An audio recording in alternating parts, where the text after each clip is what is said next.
an Unspoiled Network podcast. This is Spoil Me, covering Red Rising Book 3, Morning Star, chapters 31 through 34, which ends Part 2. The Pale Queen, No Man's Land, Gods and Men, and God Killers. In these chapters, well, it turns out that Ragnar's sister is more flexible than I was worried she would be. Nothing really goes how I expected here, except for the fact that his mother was not here for it. Welcome to Spoil Me.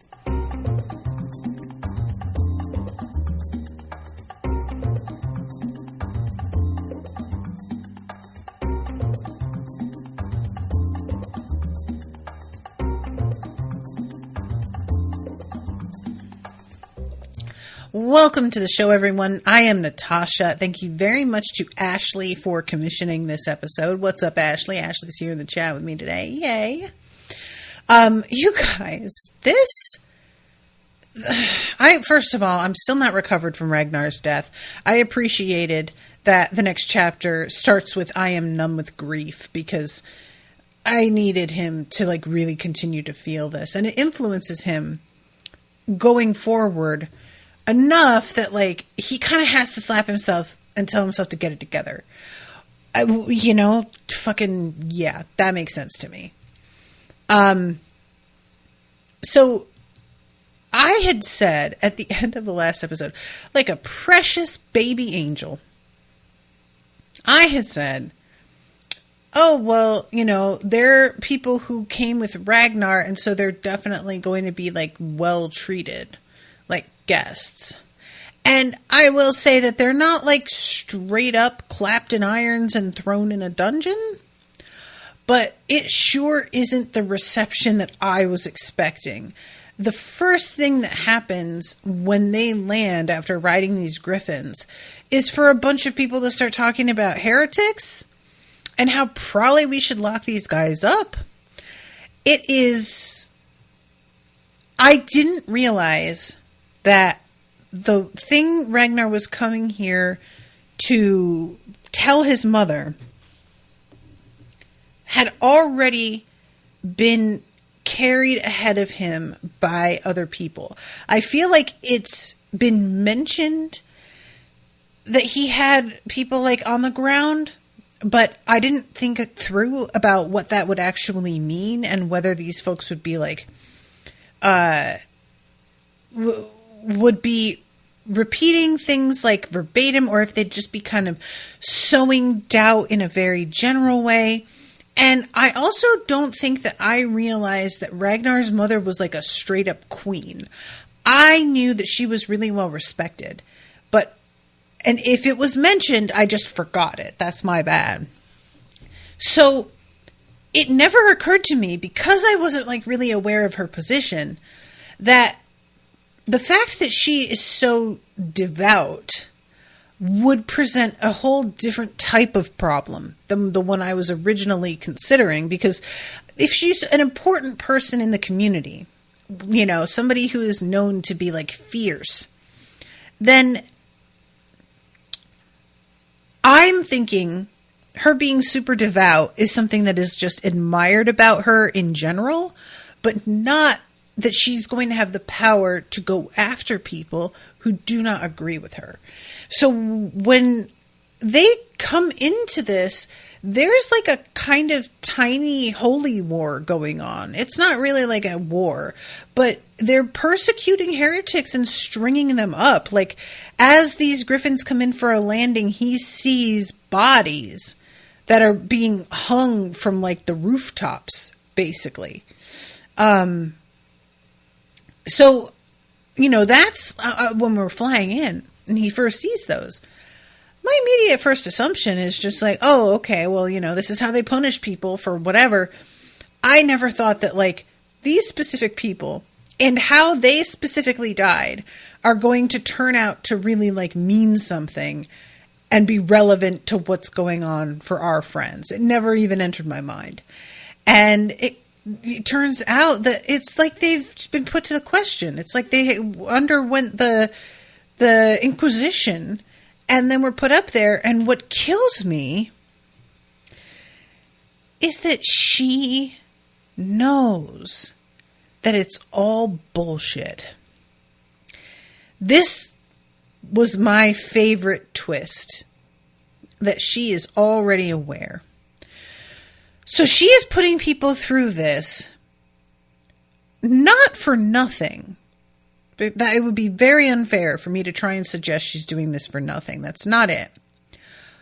However, what it is that she is doing is so born from fear that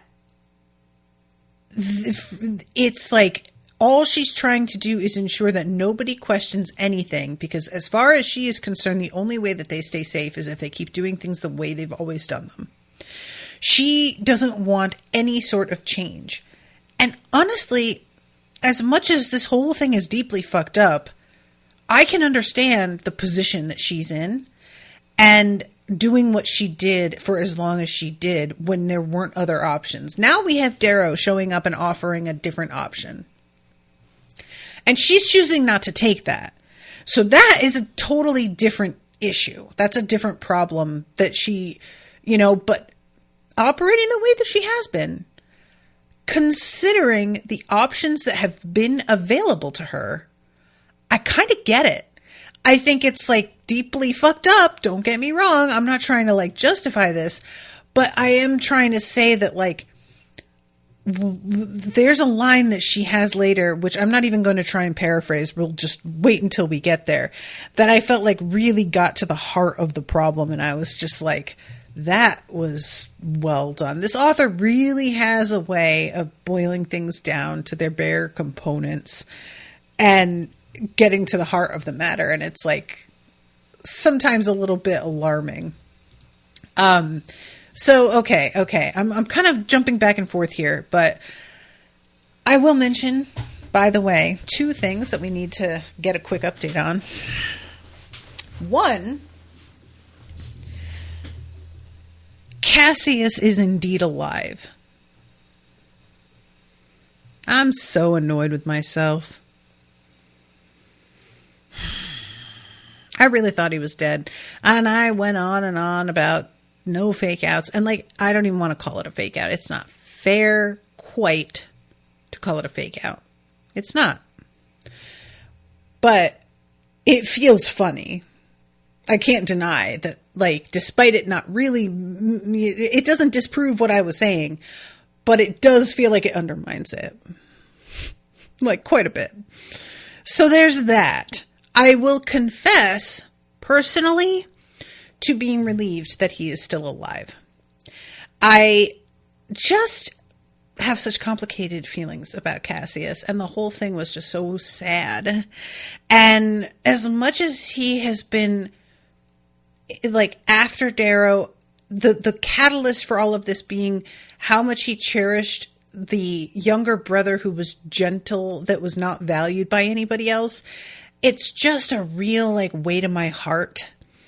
And as much as I'm frustrated by the fact that he's not being rational, that everybody was made to kill somebody or be killed, so what was he supposed to fucking do?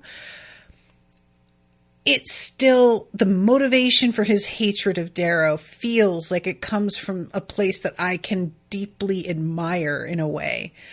So this whole time, as much as he has been in league with garbage people, it's also been clear that he fucking hates being in league with them. And Darrow has been in league with the Jackal before, too. So it's not like our guy hasn't aligned himself with some despicable fucking players in this game.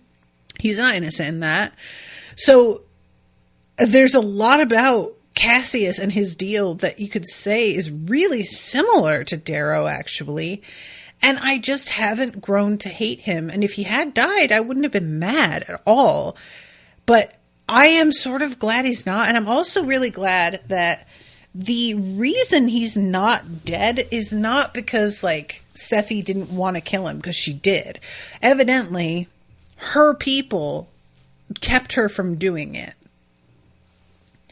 For a moment, I was sort of like, why would they do that? And then I realized, oh, these people are basically considered like close to gods, and that would probably not be great for anybody if that happened.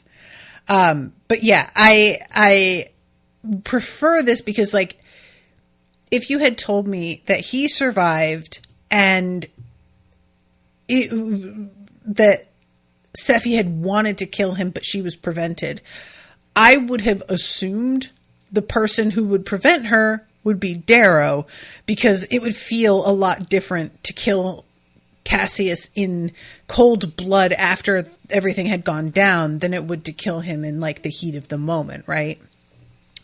But no, that is not the case at all. It actually is said that both he and Mustang would have been willing to step aside and let her.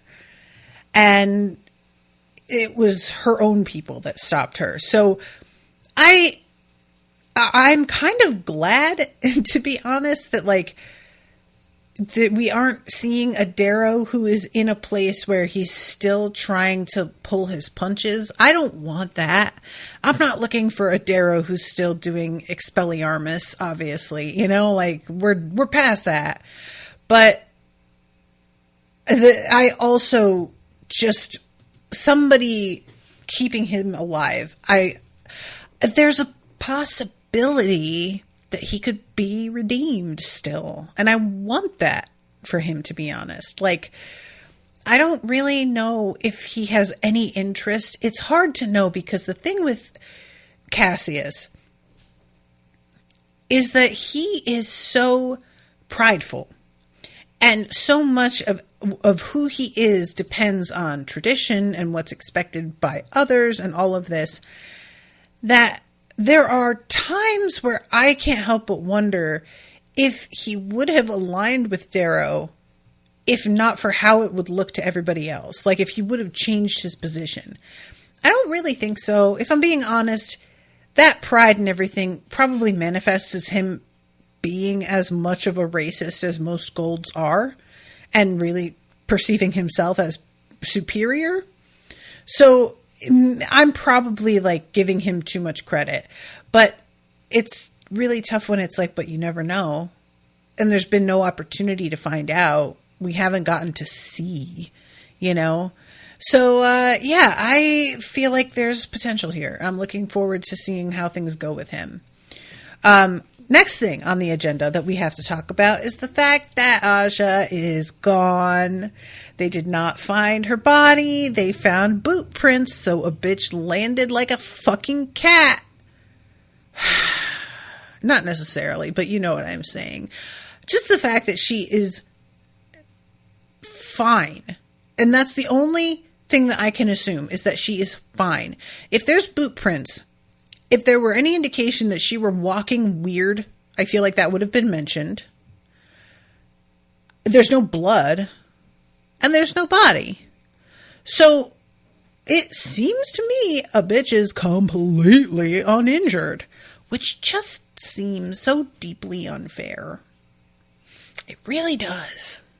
You know? So anyway, that's the other thing on the agenda. So as much as we've got shit going on the way that it is by the end of this section, and everything's turning up Darrow, and it looks like we're on our way, don't forget that this psycho bitch is out there wandering the fucking wilderness, and one could say, well, the conditions out there, she'll probably wind up dead. If this were a reasonable world, she probably would. But it's not. And she won't. She's gonna be fine somehow. I'll bet she found a fucking cave. And there's a tunnel that goes right to the capital where they're staying. And she's just gonna spring on them in the night. And it's gonna be a whole thing. Oh boy. Anyway. Conjecture. So let's go back. So like I said, they land, there's talk about the gods fighting and that they see the lights in the abyss, that they mention the, what do you call it? Oh my God, you guys. Heretics. That's the word I'm looking for. I kept wanting to say hecates.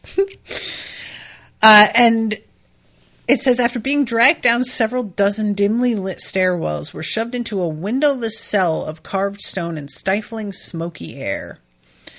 And this is when Darrow starts to kind of crack. And Mustang is like, are you all right? And he says, what do you think? And she just doesn't answer. And I love the way this is written. She says nothing in reply. Not the fragile sort of person to take offense and whimper out how she's just trying to help. That's so well done. I mean, this is the thing, man. If you ask somebody a question like that, you can't get pissed when they kind of snap at you, because it's the kind of question that just deserves a snappish answer. I don't know what else you expect me to say. Just don't talk to me at all. Frankly. Like, you know, that's where I land a lot of the time, though. And that's why I tend to not reach out to people in turn, because I don't feel like saying anything is going to help. When other people reach out to me, I'm just sort of like, I know you're trying to be helpful, but this is doing nothing and it's just irritating me and I don't want to deal with it. And I assume that's how everybody would react. And it's so untrue. But it's really hard for me to believe, because to me, when somebody that I only barely know messages me and is just like, just want to let you know that I'm thinking about you, I'm always just sort of like, why? You barely know me. Why? Okay. I don't know what to do with that. And I've come to realize that's like kind of a me response. Like, that's not normal. Not normal. And that's not, saying something's not normal is kind of rude, but it's not usual. Most people, when someone reaches out and says, just letting you know I'm thinking of you, tend to react well and feel somewhat touched by that. At least that's the way they put a show on. You see, did you hear me though? I don't even really believe them. Like, they act touched, but I always feel like that's just not real, is it? Like, you don't know them. Why would you care? Anyway, all this to say, don't fucking come at me with bullshit when I'm feeling down and fucked up. It's not going to go well. I'm going to get pissed at you. You're going to get pissed at me for being pissed at you. And it's just going to be very bad. So they talk through what they're going to do, because obviously, as Holiday puts it, Ragnar was our whole fucking plan. So what are we even going to do? And when Mustang tells him to give himself a moment, he is just like, my people are dying in orbit. We don't have the luxury. But she tries to interrupt. He steamrolls over her. And she finally puts a hand on him and is like, stop. Losing track of where I was, slipping away from the comfort of logic and falling straight into the emotion of it all. And she says he smiled in the end because he knew what he was doing was right. And you want to believe the best in people, but it takes a while to get through to them sometimes, and you can't do it in a day. If you try and go in there and talk to her, he's already told you that's not going to work. And I don't see why she would. You know, she values strength. We're here without Ragnar, beaten to a fucking pulp. I mean, we got trounced. And we don't even know if she's keeping it secret that she found us. She may have fucking told them. If she's a real loyalist to the gods, she may have reported that we're here. We don't even know. And then we get this fucking paragraph that I love so much. And it's been underlined a lot, which, 3,904 times. And I totally get why. When I looked up at my father as a boy, I thought being a man was having control, being the master and commander of your own destiny. How could any boy know that freedom is lost the moment you become a man? Things start to count, to press in, constricting slowly, inevitably, creating a cage of inconvenience and duties and deadlines and failed plans and lost friends. Ouch. Ouch. You guys, that hurt. That was really like, I feel like I have said this before, but so much less eloquently. And it's just so very, very good. I'm like copying and pasting this to my friend just as I'm thinking of it, because it's a whole vibe. And then we get a moment after this deeply serious, and this is what's so great about this author, is he can just fucking go from like heartbreaking to actually laughing out loud. Holiday grunts. Escaping won't be that easy. Step 1, Mustang says, as she slips free of her manacles. Do you guys know, I was like genuinely like squawked with laughter out loud. It was so unexpected. This bitch just fucking picked her lock while they were talking about this. Mustang is a legend. Oh, God. Where'd you learn that? Holiday asks. You think the Institute was my first school? She asks. And as they're escaping, Darrow just finally is like, I'm not leaving. I'm not doing it. All right. Then how do you intend to change Alia's mind? I think I'll need your help with that. So they go in for this interview with her. Now, I have to be careful about my time on this because there's a lot else to cover. So I'm not going to go into this convo too deeply because I feel like I've already said that she doesn't want to fucking hear it from them. And that's really, that sums it up. And she tries to do the whole like, who the fuck are you? You're a red anyway, and you don't know what you're doing. And Mustang steps in and is like, well, you're really interrupting or you're insulting me by assuming I would team up with somebody who doesn't know what the fuck they're doing, who's not worth anything. I'm a gold, and you thought you respected us, and yet here you are talking shit. But it does not work. I do love the fact that when she finds out that Ragnar died free, it gets genuine emotion out of her because it's really the only moment that feels true.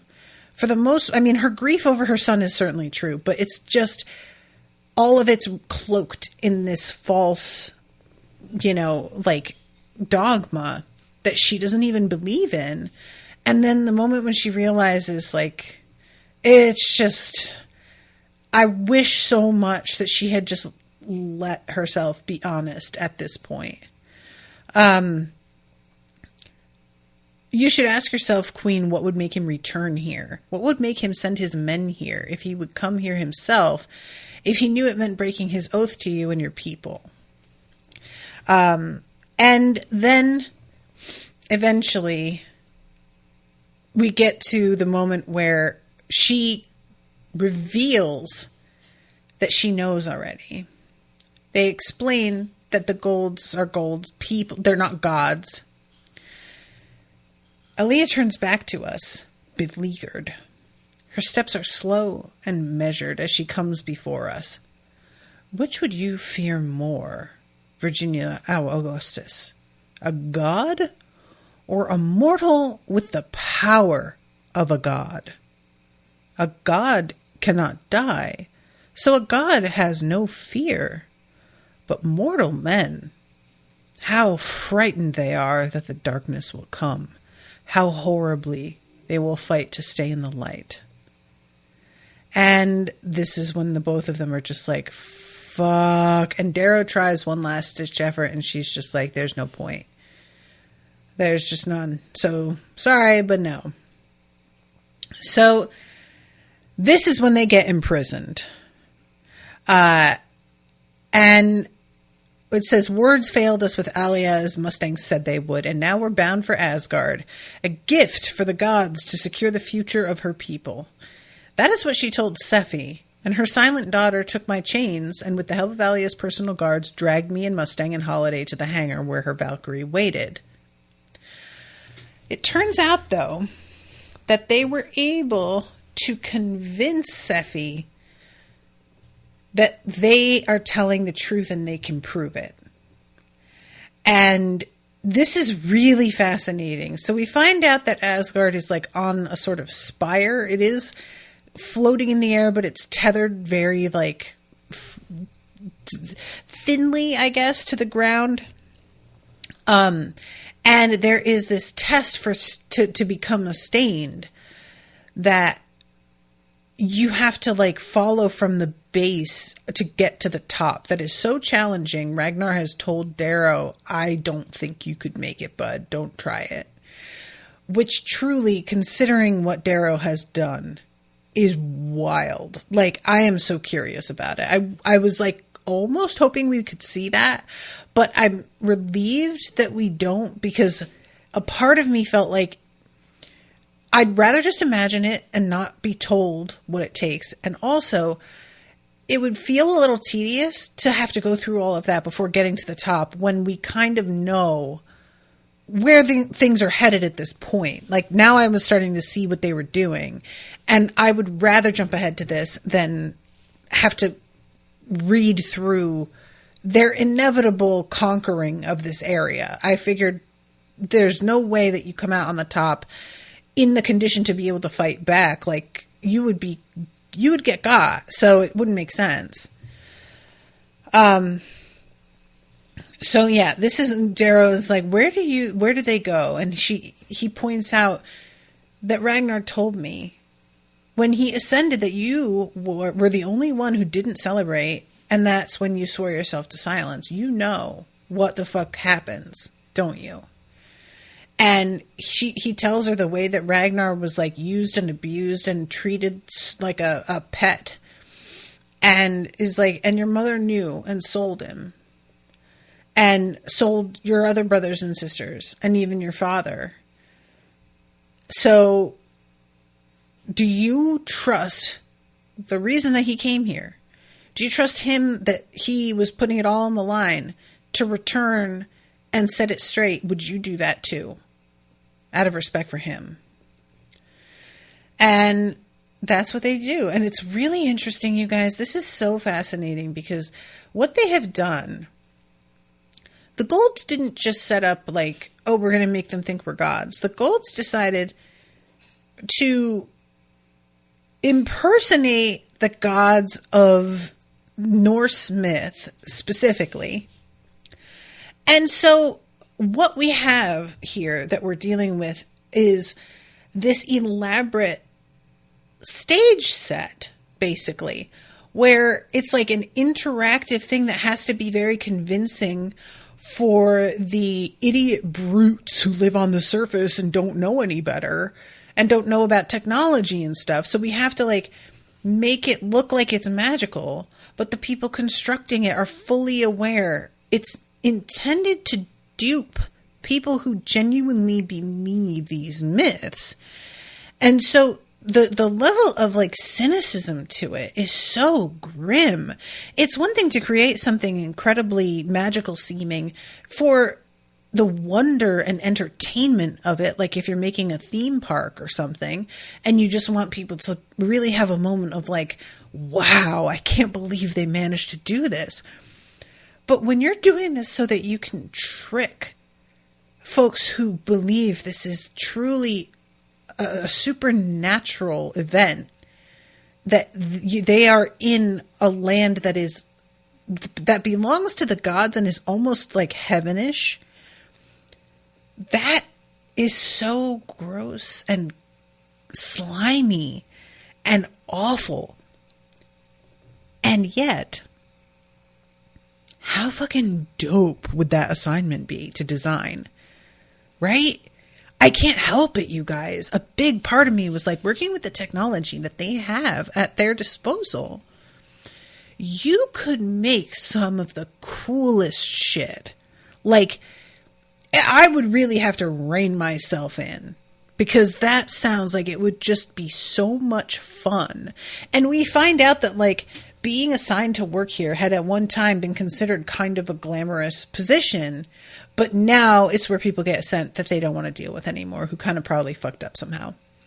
And we find out what one of them did to fuck up, so that's pretty interesting.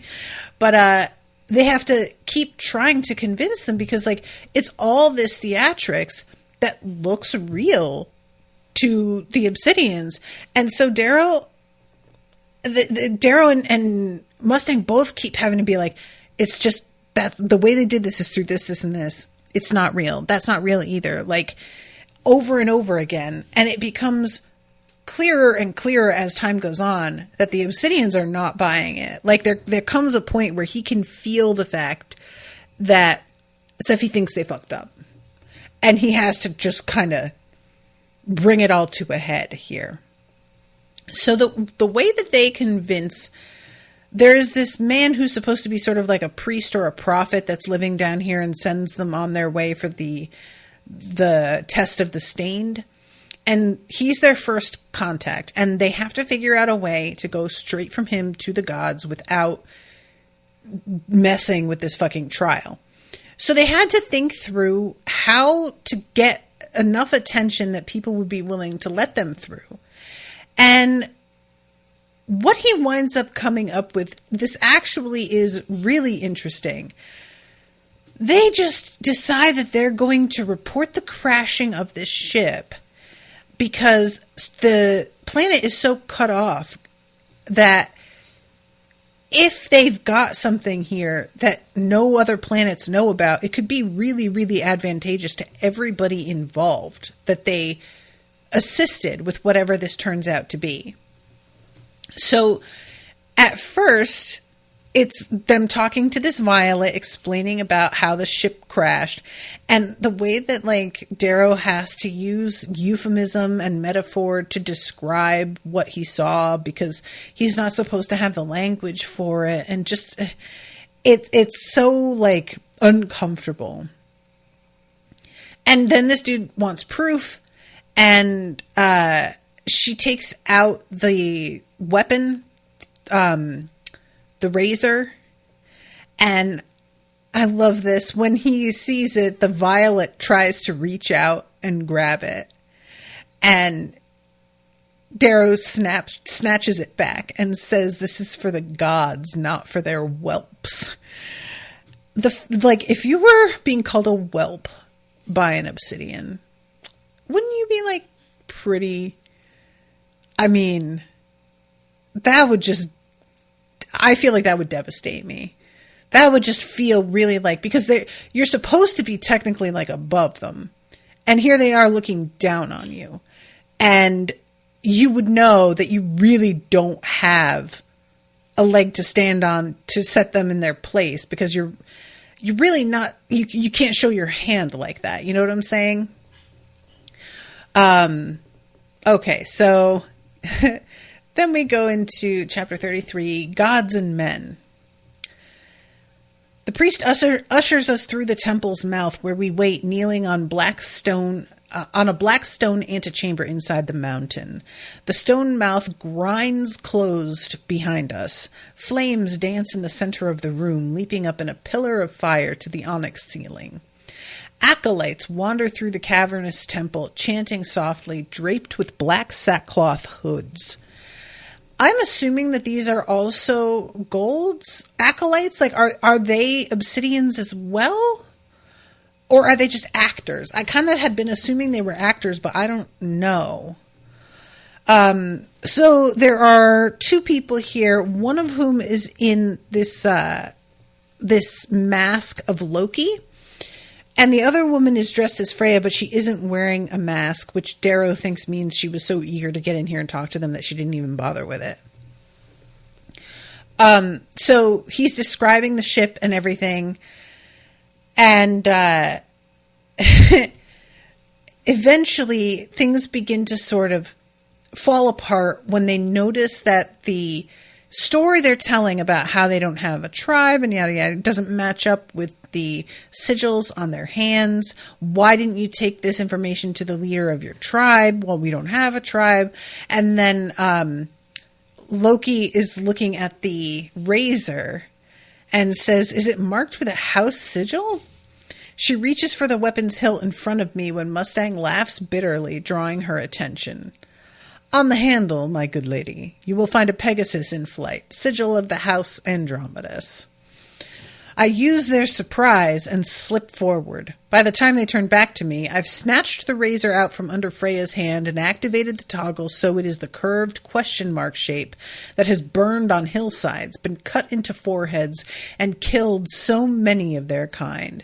The same they would have seen on the holo displays as I made my speech. Freya just barely manages to say Reaper before he hacks off her arm at the shoulder and then her head at her jaw.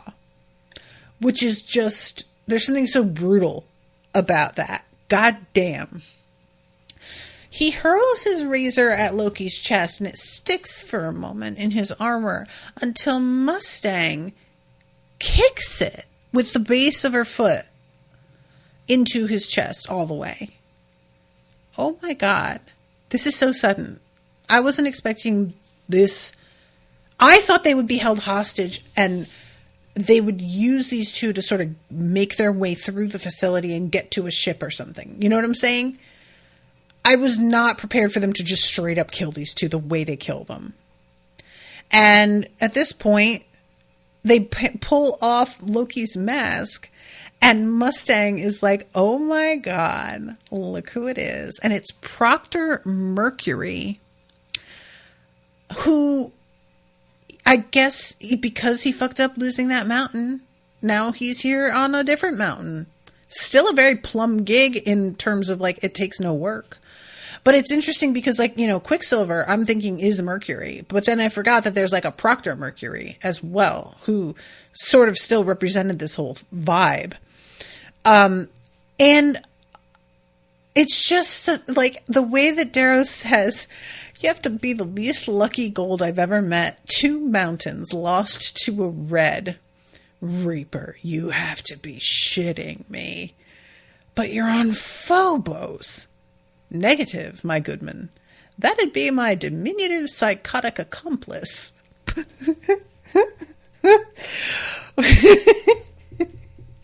Oh, that is such a good way to describe Severo. My diminutive psychotic accomplice. Oh, man, that's good. You're here for them, I say. Bloody damn right I am. Oh, gory hell. Augustus. You can't do this. It's madness. They're monsters. You can't let them out. Do you know what will happen? If they are monsters, we should ask ourselves, who made them that way? Mustang says, in the obsidian tongue, so Sephi can understand. Now, what are the codes to Asgard's armory? He spits. You'll have to ask nicer than that, traitor. Mustang is deadly cold. Treason is a matter of the date, Proctor. Must I ask again, or must I begin trimming your ears? Treason is a matter of the date. That is poetry. Goddamn right it is. Oh, man. So this is when Darrow gives Sephi a razor and shows her how to make it into a sling blade shape. And Mustang says there's 5 gods left. Chapter 34 begins, we drag the bodies of 7 gods, 2 dead and 5 captured, behind us. I wear the armor of Odin, Sephi the armor of Tyr, Mustang the armor of Freya, all of which we pillaged from the armory on Asgard. I adore this. Just the whole vibe of it. Of course he's Odin. Of course she's Freya. Tyr is the god of battle, identified with Mars, after whom Tuesday is named.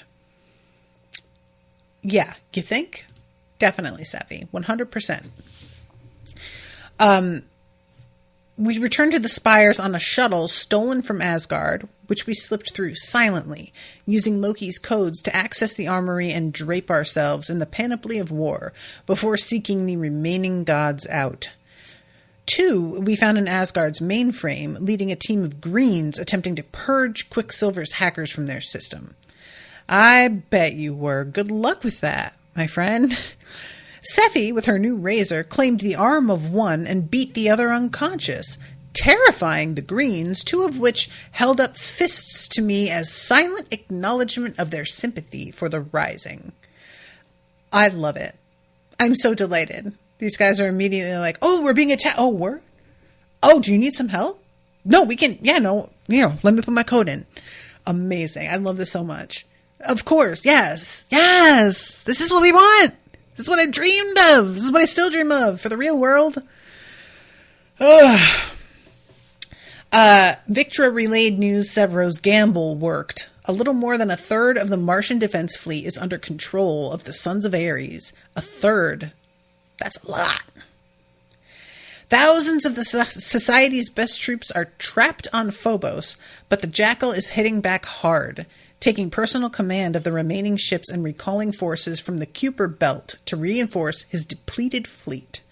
The rest of the Golds we located through the station's biometric sensor map in the lower levels.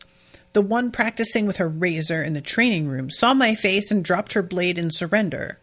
Reputation is a fine thing sometimes. The remaining 2 Golds we found in the monitoring bays, shifting back and forth between the cameras. They'd only just discovered the footage was archival from 3 years before. Can you imagine? You've just figured it out, and these people come in. Oh my God, I'd shit my pants. Now, all our Gold captives wear magnetic handcuffs and are tied together by long pieces of rope from Sephi's Griffin. And there's a moment here where Darrow is thinking to himself about how this isn't how he wanted it to go with the Obsidians. But he is realizing, in retrospect, that was never going to work. And he was clinging to a concept of handling things with them that really wasn't respecting what they value. And he was just misjudging his own, he was trying to act as if he could do something that seemed a little bit more elevated by just using words. And if you want to be able to chat somebody to seeing things from your side, you have to have given them a life in which a conversation is as valuable as getting slaughtered. And they have not done that for Obsidians. So it makes sense that they're going to have to be forced into this. We come upon Alia as she sits in council with her famed 70 war chiefs. Huge warriors with white hair to the waists, arms bare, iron buckles on waists, huge axes on backs, black eyes and rings studded with precious metals glitter in the low light. But they're too stunned by the sight of the 300-year-old iron doors suddenly glowing orange and melting away to speak or kneel. Which, yeah, that sounds like it would really make an impression. I would fucking just stop dead and watch that in awe. You know? And I mean, considering how... considering the way that we live now, we're positively, primordial to these fucking people. So I guess it makes sense that I would just stand and gape. I draw up before them, still dragging the corpses of the Golds behind me. Mustang and Sephi hurl their captured Golds forward, kicking out their legs. Are these gods? I roar through my helmet. No one answers. Am I a god? I snarl, this time removing my helmet. Mustang and Sephi remove theirs. Alia sees her daughter in the armor of her gods, and she flinches back. Fear whispers over her lips. Oh, God. This is such a rush. It's a combination of the dread, because she feels like her daughter has really fucked up here. I completely disagree, but she's kind of locked into this mode of thinking that, valid. But also, her girl is wearing their armor, which is the dopest thing I have ever heard. How are you not a proud mama at that moment to see that, even though she just doomed your people in your mind, your girl just rolls up dressed in armor that has been, like, the legends about it are, if you touch it, you will, the sheer power of this godlike influence will just kill you, which is true because they have, that sort of, I keep wanting to call it a fry suit, but that's what he called the suits that they would go hell diving in. But they had the pulse armor that would fry you if you touched. So, like, the rumors about it, the legends about it were true, just not for the reasons they think. But here she is, like, standing there wearing it. Can you imagine what an impression that must make to the other Obsidians? This girl walks in wearing the god's armor and kills her mom and is like, we're going to do our own thing? Yeah, they're going to listen to her. Yeah, they are. Absolutely. Oh my God. So Darrow introduces himself again, and he says, your gods are false. Somebody screams liar. Liar, Mustang hisses, I have stood upon Asgard. I have seen where your immortals sleep, where your immortals rut and eat and shit. This is not magic. This is not magic. She activates her pulse fist and her grav boots. This is a tool. Alia sees what I have done, what I have shown her daughter, and what I have now brought her people, whether she wants it or not. We're the same cruel kind. I told myself I would be better than this. I failed that promise, but noble vanity can shine another day. This is war. I don't feel like you failed that promise. I'm not sure that was even a better way. It was a way that would have felt better to you because of what you value and the way that you... But is it, like, better? Really? Objectively? Can you even say that? I don't know, man. I feel like you're being hard on yourself. And there are plenty of things to be hard on yourself about. I don't feel like this is really one of them. I don't feel like you need to bother with this. I think that is what Mustang was looking for here with the Obsidians. She was more afraid that I would allow my own idealism to let something loose that I could not control. But now she sees the compromise I'm willing to make, the strength I'm willing to exert. That's what she wants in an ally as much as she wants a builder, someone wise enough to adapt. Which I really like this insight into what Mustang is doing, observing him, and how she's making her judgment calls. Like, because the thing that has kind of come up for me repeatedly with Darrow in this series is how much he tends to underestimate her, it feels to me. Either underestimate her in terms of her sheer capacity and not really seeing that she can have her own plans and that she's incredibly intelligent, or underestimating her in that he thinks that she has a much shorter term view, or just in general isn't seeing big picture the way that he does, or working towards something greater. And over and over again, he keeps getting, like, proved wrong about that, and he keeps not putting that into action for himself and not really, like, internalizing that. And I feel like this moment is finally him, like, understanding her in a way that felt so lacking for me so much of the time. Because, it's one thing to, like, have a character love another character. You can tell me that, and I can even believe it, even if I'm not really feeling it myself. But it's really difficult for me when I'm reading from a male perspective and they are into a woman and they keep not giving her the credit she's due. And we're framing it over and over again as him just, like, being worried about her, or, like, it's just disrespectful in this way that feels like, well, then you can't really love her. Then your love isn't anything that I'm impressed by or care that much about, because it doesn't feel like you even know her.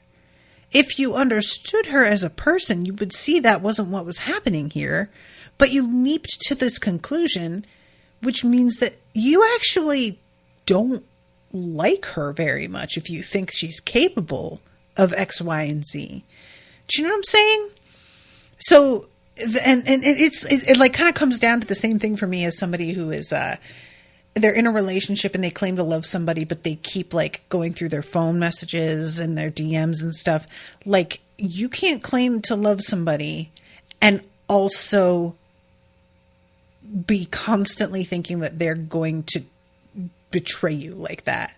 That's not real love. That's an obsession that's got like a toxic, unhealthy element to it, and you needing validation of some kind. But if you can't really like trust a person implicitly and know that the like motivations behind what they're doing align with yours, then you don't know them well enough to love them. That's just, that's just my opinion. But I just really appreciated this because it just seemed like he was giving her a lot. I don't know if credit's the right word, but he is just appreciating the fact that just because she has like signed on with him doesn't mean that she wouldn't bounce if she felt like he was really royally fucking up. She would. But she also is giving him a chance to prove her wrong and extending that grace because she knows what losing Ragnar has done to him. And even though she felt like he was making a mistake attempting to go to his mother, like when he realized, okay, this isn't going to work, he fucking swerved and he did something and didn't sink into sadness at their failure. That's a big deal, man, because when you fail real bad, sometimes you just don't want to get back up again. That's real, Alia sees how her people look at me, how they look at my blade, still stained with the blood of the gods, as though it were some holy relic. And she also knows I could have made her complicit in the gold's crime, could have accused her before her people, but instead I offer her a chance to pretend she is just learning for the first time. Lamentably, my friend's mother does not take the offer. She steps towards Sephi. I carried you, birthed you, nursed you, and this is my reward? And she tells her people, free our gods from the usurpers, kill them all. But before the first war chief can even draw their blade, Sephi steps forward, lifts the razor I gave her, and decapitates her mother.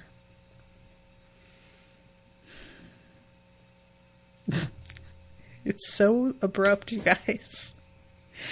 I am not kidding when I tell you that it took me a second to just fully absorb that sentence. And then Sephi speaks for the first time in a quarter century. She knew. What? This is amazing. She motions to Holiday, who removes the gags from the mouths of the golds. Are you a god? Sephi asks, her tone so different from her brother's, direct and cold as a winter storm. You will burn, mortal, the man says. If you do not release us, Aesir will come from the sky and rain fire upon your land. This you know. We will wipe seed from the world. We will melt the ice. Blah, blah, blah, blah, blah. Sephi slays him there with one giant swing, cleaving him nearly in twain. Blood sprays my face. I do not flinch. I knew what would happen if I brought them here. I also know there's no way I could keep them as prisoners. The Golds built this myth, but now it must die. Oh, man. And then there's this middle-aged gold woman who says to Mustang, I can't believe you're letting them fucking do this. I fought for your father. I knew you when you were a little girl. And I fell in his reign. She glares at me and begins to recite with a loud, clear voice. When she says I fell in his reign, does she mean that she was briefly on Darrow's side? Sucks to suck, girl. So she begins to sing this battle cry, and she keeps singing it as this Sephi makes her way through the golds, killing them one by one. And finally, she goes down too. Sephi bends and removes the tongue of the female gold with a crooked knife. Mustang shifts beside me in discomfort. Sephi smiles, noticing Mustang's unease, and walks away from us to her dead mother. She takes the woman's crown and ascends the steps to the throne, bloody axe in one hand, glass crown in the other, and sits inside the rib cage of the griffin where she crowns herself. Is that not the dopest imagery in the entire world? Crown of glass, too. The symbolism. You've heard of throne of glass. Get ready for something way better than that. I really, really like... And she says, "Children of the spires, the Reaper has called us to join him in his war against the false gods. Do the Valkyrie answer?" In reply, her Valkyrie raise their blue-feathered axes high above their heads to drone out the obsidian chant of death. Even the war chiefs of fallen Alia join. It seems the ocean itself crashes through the stone hallways of the spires, and I feel the drums of war beating inside, chilling my blood. This is one of those where I'm like, I just want to hear this. I just want to hear it. It sounds so cool. As the world swirls around us and the ecstasy of war fills the air, Mustang and I look at one another with darkened eyes and wonder what we have unleashed. Yeah, you might want to ask about that. I mean, good luck. I'm happy for you. I'm so glad that this wound up working out, but also, you don't know Sephi that well, and I'm hopeful that she has some of the same integrity and openness as Ragnar. But if she could go without speaking for 25 years, I can't decide, like, I don't know her well enough, if she's going to be somebody that turns out to be somewhat talkative now because she has released herself from that, or is it just going to have become kind of a habit that she doesn't talk now? And so she'll just be this sort of threatening, hulking, looming mass in the background that we don't, you know what I'm saying? Like, what is her role going to be in the midst of all of this? I want her to have some humor to her, but it is possible to write somebody as humorless, and that's where the humor comes from also. Oh my God. And there's a moment I meant to talk about this, and I'm going to go back really quick. From when Darrow first gets brought in to speak with Alia, and the way that she talks about her son, it's so fun. The way that he does this writer has decided to do a classic where you tell a memory from two different POVs, and the two of them just have a very different take on what was happening. So she says, "I know my son. I swam with him in the ice floes when he was a boy, taught him the names of the snow, of the storms, and took him upon my griffin to show him the spine of the world. His hands clutched my hair and sang for joy as we rose through the clouds above. My son was without fear." She remembers that day very differently than Ragnar did. I am fascinated by this. She's saying his hands clutched my hair and sang for joy, but he had his hands tied together from his memory, and he thought at any point that he was going to die. So it wasn't singing for joy. It was probably terror, and he was covering it with singing, and she either didn't know that was what was happening, or she's just misrepresenting it now for the sake of his memory and her own vanity. But I am a big fan of whenever you do this, you have two different people's version of the same event. And this just, there's a lot of questions about why her version is the way it is. But what it comes down to is simply just that they do not see eye to eye about, you know what I'm saying? Like, it's just really fascinating. This was so satisfying. It really, really was. But I'm also still deeply sad that we don't have Ragnar anymore. And I'm just so nervous because these Obsidians, man, they have their own plans. And I don't... What Darrow has attempted to do is bond with Sephi through the use of the sling blade shape, right? He explicitly is like, you know, I'm trying to form a connection with her by suggesting she make hers the same shape. And she does choose the same shape. And after everything, he has proven something to her. And him having Ragnar's loyalty, I'm sure, counts for a lot as well.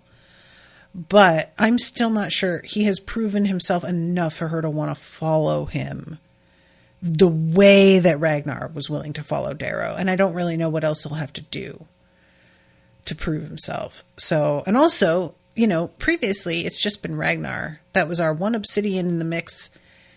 Now it's possible that I don't have to worry about Sephi as a silent character if we've got a bunch of other Obsidians that are thrown into things as well. Like, we may have a few around at any given time.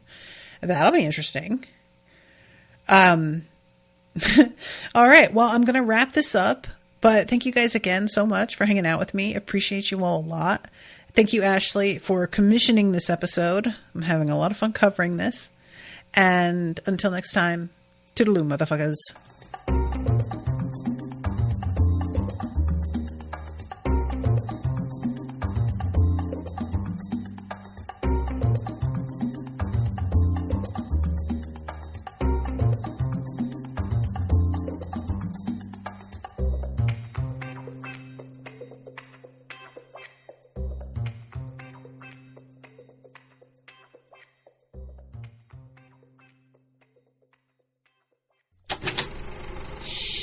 That was an Unspoiled Network podcast.